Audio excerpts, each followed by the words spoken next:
2002 Town & Country Limited. She's got water all over here, and she has let this go probably for about a year. It started out as a little leak up there, just got everything wet. Because we're in Florida, we run the AC 9 months out of the year. AC evaporator coil, I believe, is going to be the issue here. I don't think it's a heater core because it's not sticky. It's just water byproduct from the AC condensing. Finally made its way all the way back there to the back seat where the child seat is. Getting his feet wet every time he would step in and out of the car. It's moldy because she let it go for so long. There's mold starting to grow back here. So I popped open the glove box. There is no access panel here. So you have this access panel below the glove box, and you might have to take out your shield that's in this, covering this whole area. Really hard to film here because I don't have the proper light.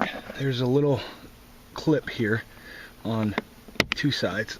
One there, one there. And that clip snaps right off, no problem. And then this might be full of water here, but you're gonna pull down on this section here, pop that whole thing off, and that might be full of water. If that's full of water, this is part of your drain pan system, then you've probably got an evaporator issue. The evaporator, I'm not going to be able to really show you. It is really hard to see. Should be up in here. I can barely even fit my arms back here, let alone my head.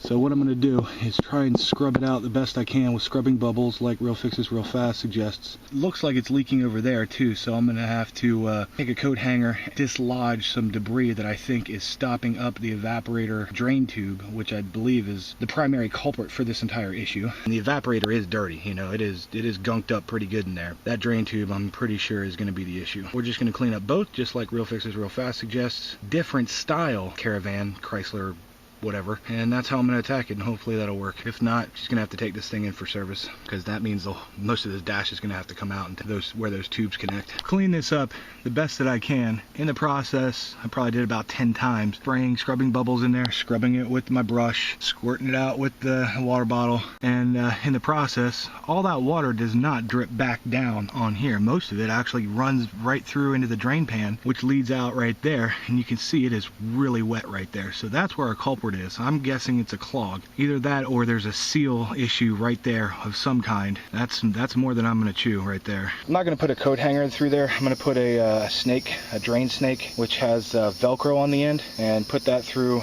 the drain tube. That drain tube is way back there on the firewall, and I can't get my arm in there without burning it because this engine is freaking still hot. So I'm going to put a little drain snake down there. There's either a seal issue at the firewall or that's clogged. So we'll see.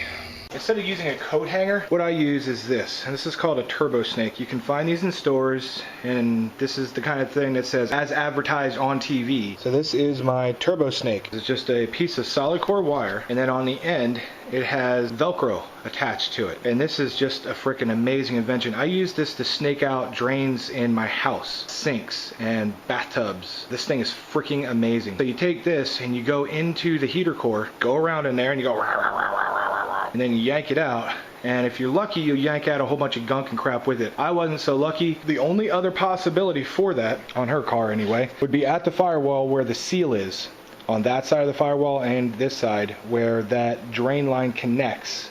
If that connection is bad and leaking in the firewall, that's the only other thing I can think of. Because it's AC related and the AC was plugged up, I'm pretty sure that it was just a plugged line, and it finally spit it all out. Now if she does ever have to come back and say, hey, it's still happening, then that's going to be a seal issue, and that's going to suck because you have to take apart the entire dash to get at that thing, and I'm not going to do it. She can pay somebody to go do it. I ain't doing it. There's no way for me to know if that's an absolute fix, but at least it's something. I tried it.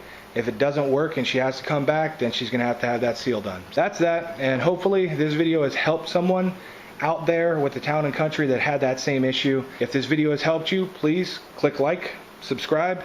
Have a good one. Cool.